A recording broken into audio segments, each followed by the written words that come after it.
En el exilio de Hitler, Abel Basti aseguraba que el líder nazi no se había dado un tiro. Más tarde, personal de la cocina de Área 51 declaró que eran obligados a llevar comida para la criatura que estaba en la jaula. Muchos decían que no sabían qué era. Ahí estoy yo de princesa. Después llegaron las sirenas y yo ya no era una princesa. Ella estaba muy asustada de morir a esa edad. Ella, como el término del Club de los 27 ya era conocido, como que ella presentía que esto podía pasarle, se sentía muy asustada.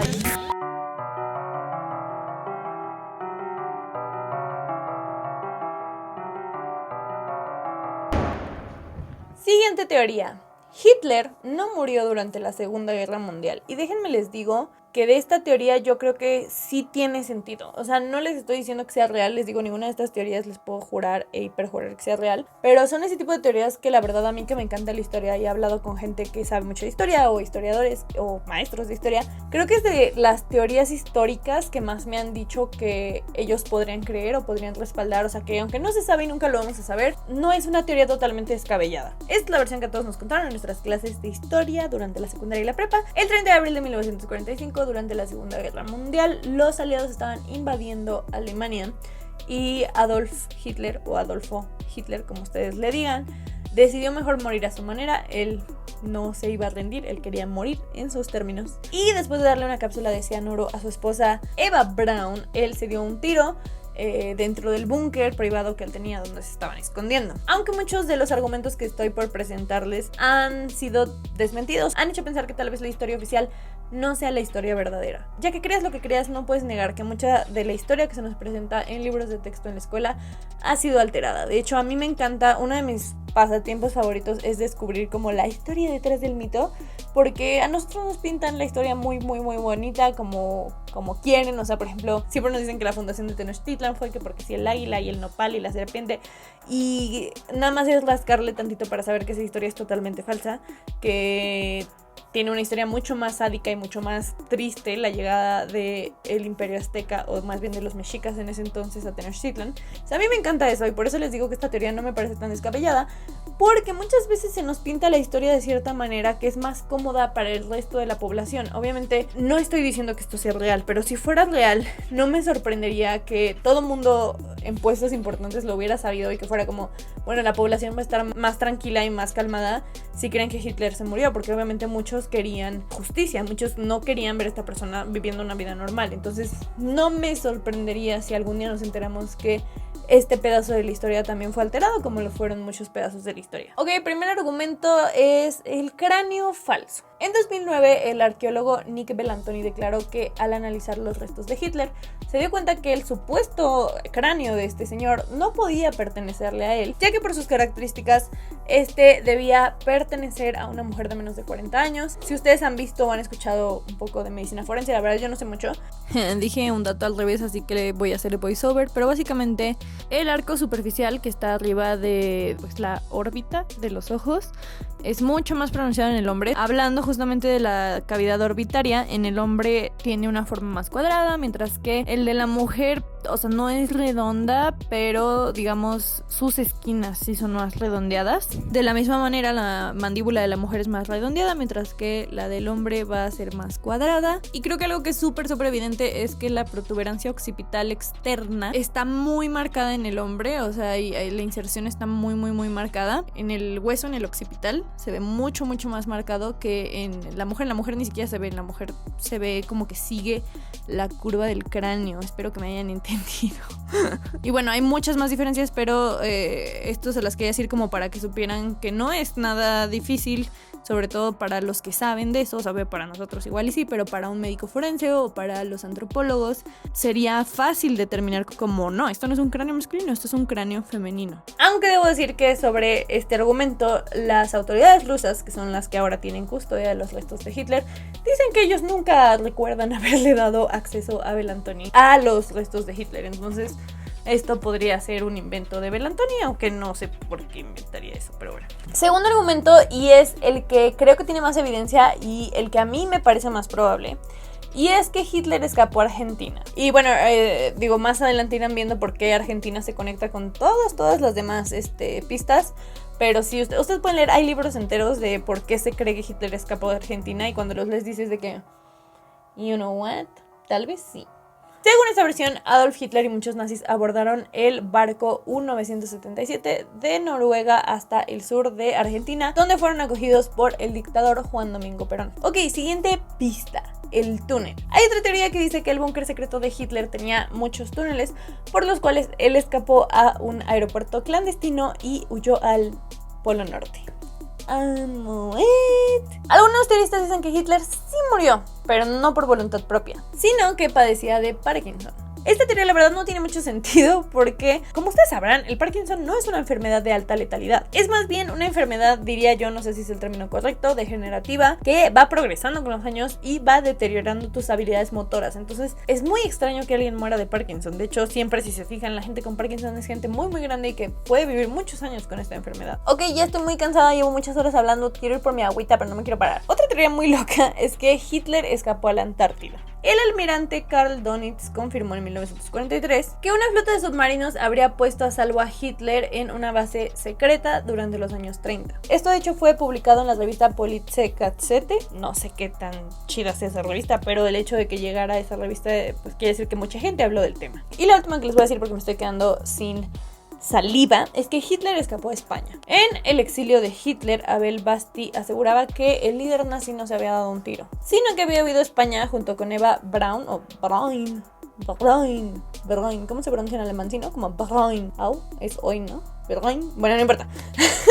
¿Por qué dije esto? Sino que había huido a España junto con Eva Braun antes de irse a vivir a Argentina. Les digo que eso de Argentina, todo el mundo dice, estaba en Argentina y yo lo vi. Basti ya había publicado varios ensayos sobre la estadía o la estancia de prófugos alemanes en su país, o sea, Argentina, tras la Segunda Guerra Mundial. Él decía haber entrevistado a muchos testigos que aseguraban haber estado con Hitler en Argentina, e incluso declaró: existen documentos del servicio secreto alemán que da cuenta de que llegó a Barcelona procedente de un vuelo de Austria del FBI, que indica que el ejército de Estados Unidos está gastando la mayor parte de sus esfuerzos en localizar a Hitler en España. Pues bueno, esta es una teoría muy loca, los invito a leer más de eso porque hay mucho más de lo que les conté, pero si no este video sería larguísimo, de por sí ya es larguísimo. Entonces nos vamos a la siguiente teoría, que es que Bruno Mars es hijo de Michael Jackson.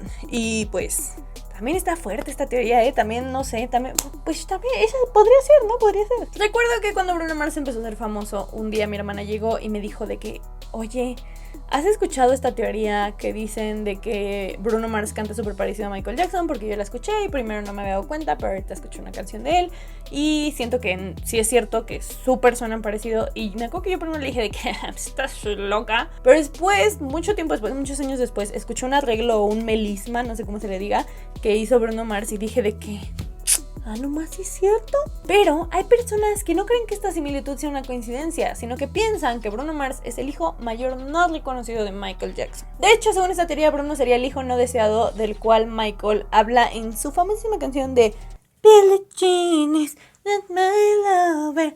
Oh, she was a girl, the sister, I am the one, but the kid is not my son.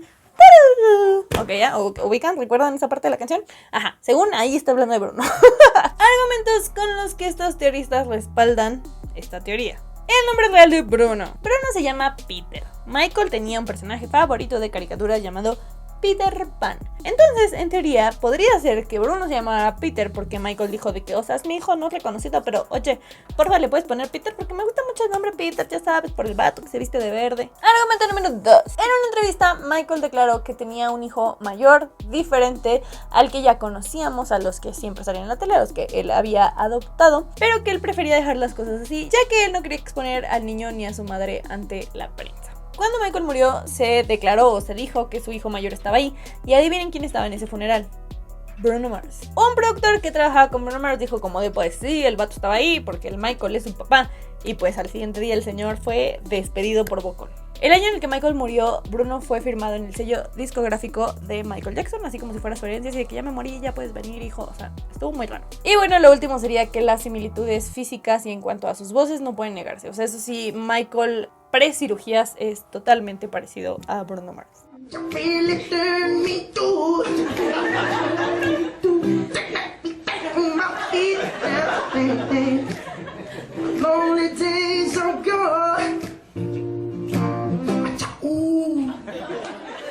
Ok, esta es otra teoría perturbadora que me pidieron y a mí me dio miedo, pero vamos a hablar del proyecto Abigail. ¿Recuerdan cuando todo el mundo hace unos como 2 años empezó a poner loco por el Área 51 y que todo el mundo hablaba de que si los aliens y los proyectos y no sé qué? Bueno, hay una teoría aún más aterradora sobre este lugar y es de la que vamos a hablar ahorita, porque pues a ustedes les gusta asustarme por nada. En 1943, supuestamente Estados Unidos estaba muy preocupado de que el ejército nazi estaba haciendo muchos experimentos genéticos, como ustedes saben.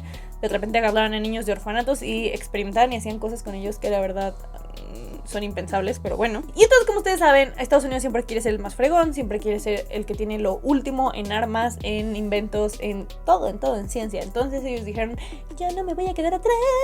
Pero ellos sí, en cuanto a su constitución y en cuanto a cómo ven las cosas como sociedad, sabían que no podían obligar a ciudadanos a someterse a esto y que probablemente ningún ciudadano se iba a querer someter a estos experimentos. Pero en teoría, el Área 51 había empezado a trabajar en un proyecto para crear a superpersonas, o sea, literalmente superhéroes, y pues esto iba a ser un problema. Necesitaban gente a la cual le pudieran inyectar estas cosas que habían inventado, o bueno, no sé qué tipo de experimentos se hacían, pero básicamente sí les iban a inyectar cosas, los iban a exponer a materiales, cosas muy de película de ciencia ficción. Ahora, ¿dónde viene el nombre Abigail? Abigail Wester, o también hay muchos apellidos, o sea, es que hay 1000 teorías, leí muchas y hay quien dicen que era Wester y otros un apellido con L, que no me acuerdo cuál era. Pero bueno, ella era hija de uno de los científicos que trabajaban en el Área 51 llamado Albert Wester. Y al estar prohibido realizar este tipo de experimentos en los ciudadanos estadounidenses de forma forzada, como les comentaba, Albert ofreció a su propia hija. Albert pensaba que ellos iban a lograr su cometido y que su hija no iba a ser afectada, sino que al contrario, iba a obtener algunos beneficios. Pero lo que en realidad pasó es que el rostro de Abigail empezó a deformarse, empezó a aumentar tamaño, empezó a arrugarse, empezó a perder pelo, parecía como si estuviera envejeciendo demasiado rápido. Entonces él sabía que ya no había vuelta atrás, o él seguía experimentando con su hija o ella iba a morir.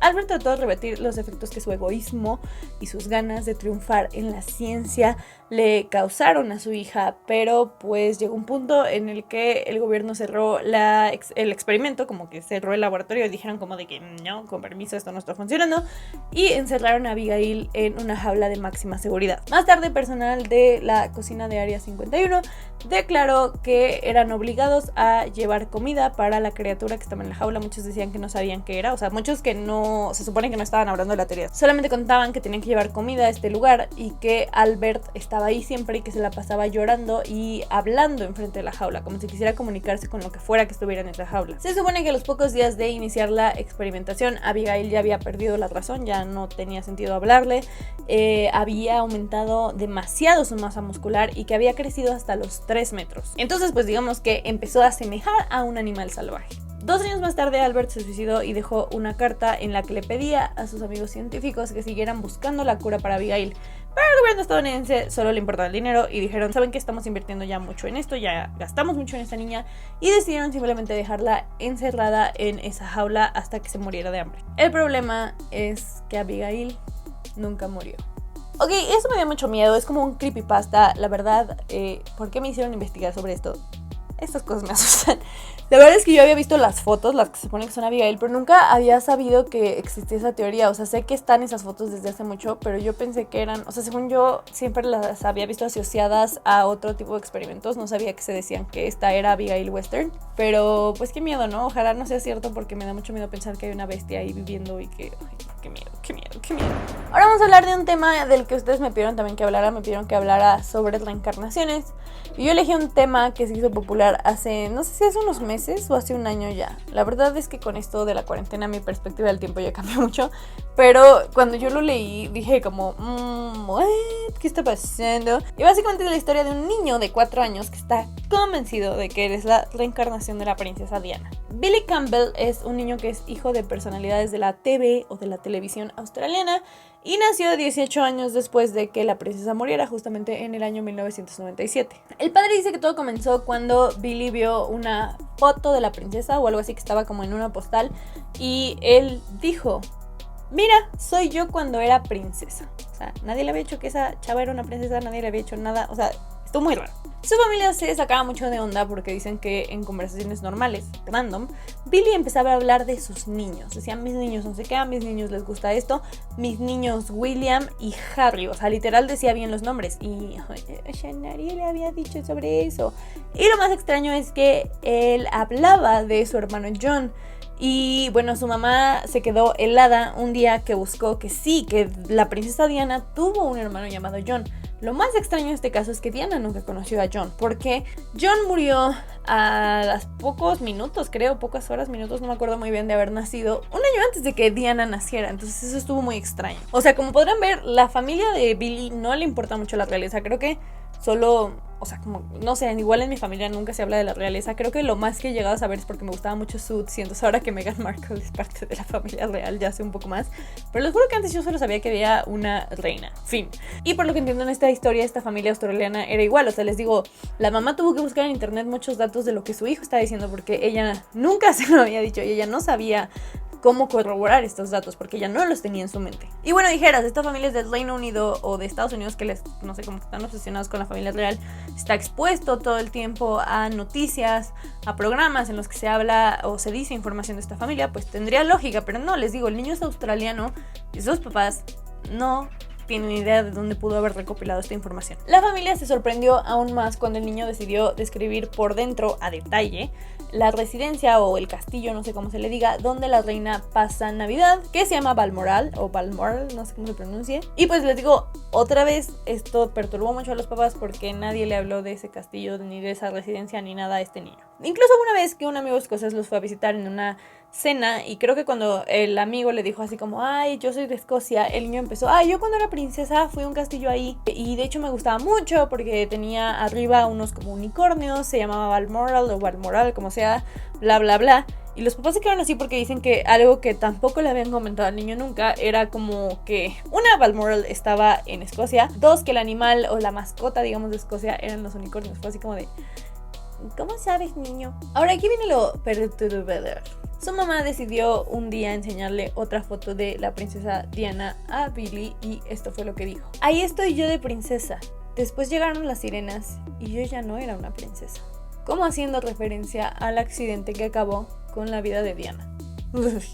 Yo si mi hijo me sale con esas cosas digo, con permiso, ahí tienes tu crucifijo. Hasta que no encuentre un padre y un galón de agua bendita, yo no te vengo a ver, niño. Si tienes hambre, hay cereal, con permiso.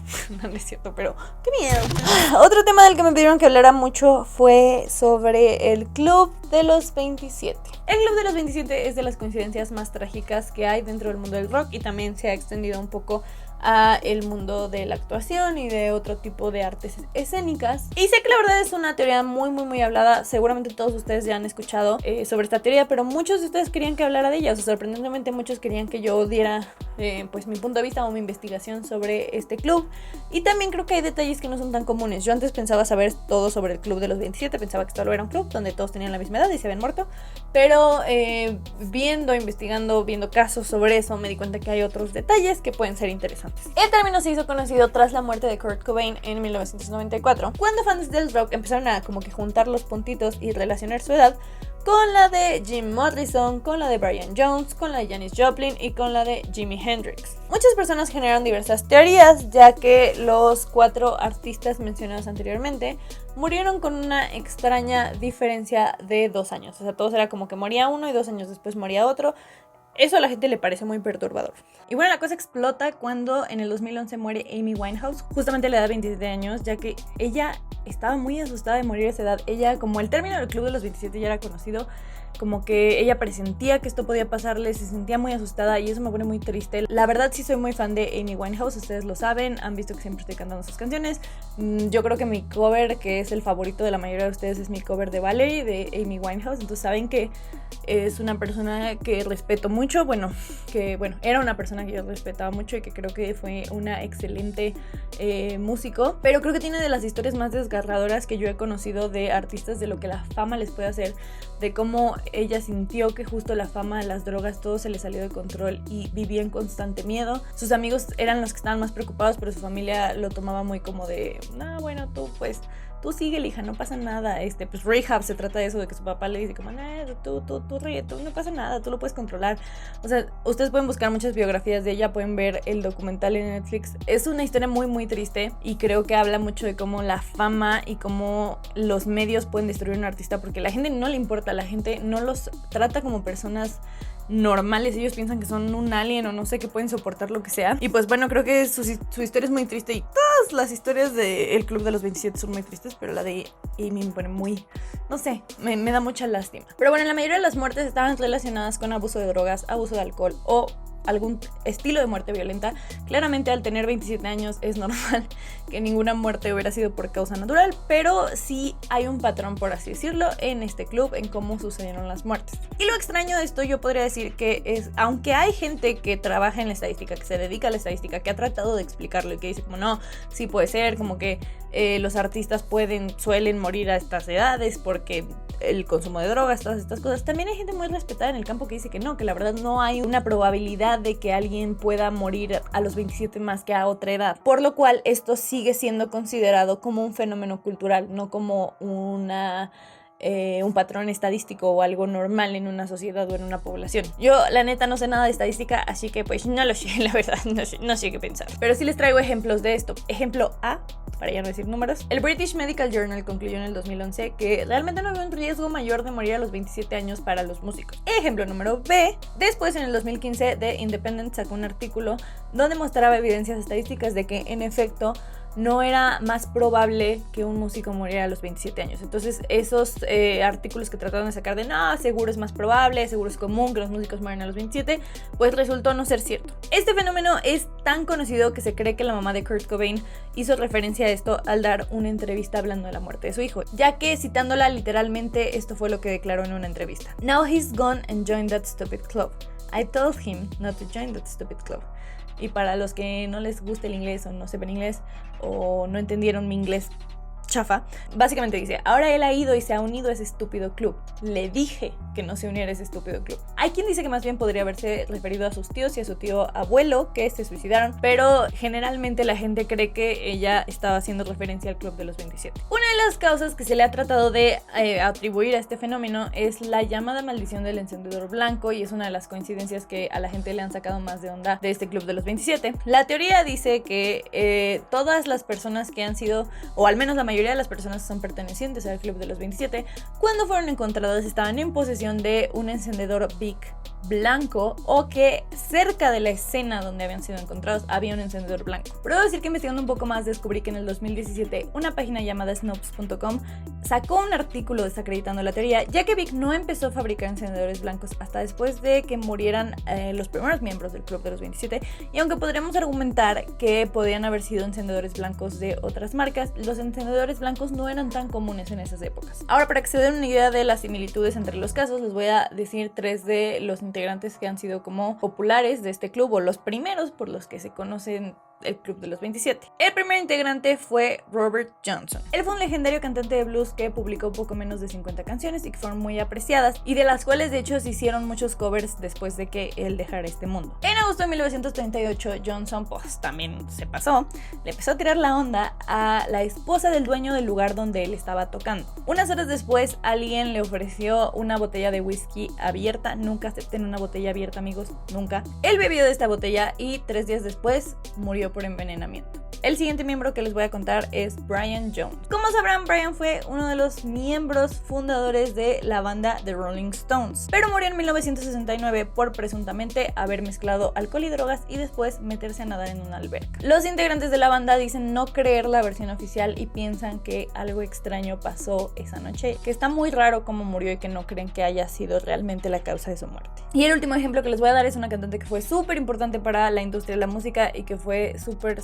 relevante y legendaria, y esa cantante fue Janis Joplin. El 4 de octubre de 1970, Janis había terminado de grabar la última canción que cantó, que se llama A Woman Felt Lonely, o sea, una mujer se sintió sola. Y es bien sabido que la mayoría de los cantantes son influenciados por la música que cantan, o que lo que están transmitiendo es realmente lo que han sentido en el momento de la grabación, por lo que la teoría de su muerte es la siguiente. Ella realmente se sentía sola, sentía que su novio no la apreciaba lo suficiente, que la estaba como que dejando ahí en el olvido, y entonces ella tomó su kit de heroína y se inyectó en el brazo izquierdo. Ella fue a la máquina dispensadora de cajetillas de cigarros de su hotel, compró una, regresó a su cuarto, empezó a desvestirse como para ya acostarse, y cuando puso la cajetilla en su buró, se agachó y al hacer este movimiento se golpeó la cabeza y cayó al suelo inconsciente.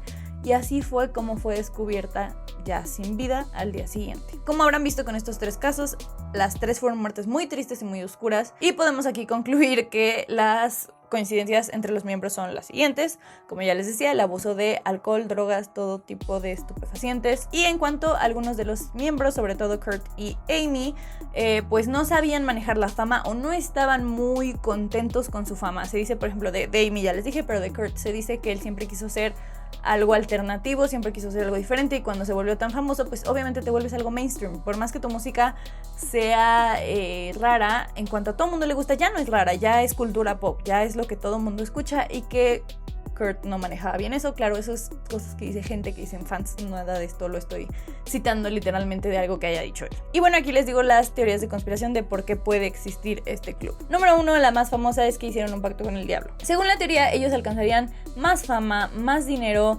y más talento y reconocimiento en ese corto pedazo de vida de lo que mucha gente haría en su vida entera, pero a cambio de justamente solo vivir 27 años. Y bueno, aunque obviamente yo no creo en esa teoría, una de las cosas que sí podría decir yo que me llama la atención es que el primero de los miembros, que fue Robert Johnson, tenía muchas canciones que se trataban de ser maligno y de este tipo de cosas, o sea, cosas medio satánicas. Entonces, pues no sé, eso sí se me hace curioso. De hecho, hay un rumor que dice que Brian Johnson no era bueno tocando la guitarra, pero que él deseaba intensamente hacerse famoso justamente por tocar este instrumento, y era como de, pero no te vas a hacer famoso si no eres bueno. Pero bueno, se supone que un día escuchó una voz a la medianoche que le decía que tenía que ir a un como cruce, o sea, como ellos son, como que se cruzan 2 calles a la medianoche. Supuestamente cuando él llegó había un hombre alto, como de apariencia muy seria, y él le quitó la guitarra. Cuando le quitó la guitarra, se puso a afinarla, y antes de devolvérsela le dijo: yo te la devuelvo a cambio de tu alma. Se supone que Robert Johnson dijo que sí, y de la noche a la mañana se hizo famoso y se volvió bueno tocando la guitarra. Obviamente es de esos rumores que les preguntas la fuente y te dicen de los deseos, entonces la neta no sé de dónde salió esa teoría, pero existe. Y bueno, les voy advirtiendo que todas las teorías de esto están locas, o sea, no crean que les voy a decir una teoría que digan esto hace sentido. La segunda teoría tiene que ver con el regreso de Saturno. Las personas que creen mucho en astrología dicen que esto se puede deber al regreso de Saturno a la posición donde estaban cuando justamente estas personas nacieron. Para que Saturno esté en la misma posición que estaba cuando tú naciste, van a pasar muchos años. Pasan aproximadamente 29.5 años, pero se supone que los efectos de este regreso de Saturno tú empiezas a sentirlos cuando tú tienes 27 años. Supuestamente es una edad muy difícil donde van a terminar relaciones, donde la gente cambia de carrera, donde se da cuenta de cosas sobre sí mismo que nunca se había dado cuenta, y sobre todo donde sientes emociones con mucha más intensidad. Pero ya que es sabido que los artistas de por sí ya tienen las emociones a flor de piel, y que pues estas personas también padecían de adicciones muy graves,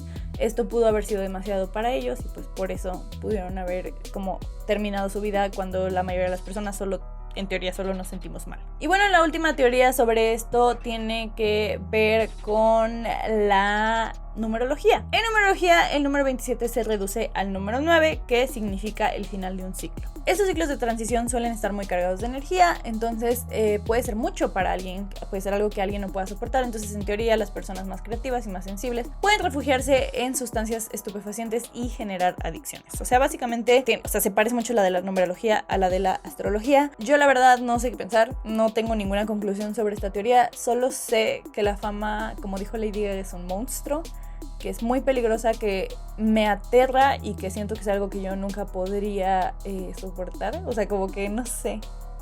Yo creo que yo no podría lidiar bien con ser famosa. Así que qué bueno que no soy famosa. Y pues bueno, amigos, eso fue todo por hoy. Ya estoy ronca. Este video estuvo larguísimo. Lo siento mucho, espero que les haya gustado. Ya saben que si les gustó el video, suscríbanse. Si están suscritos, muchas gracias. Y nos vemos en el siguiente video. Adiós.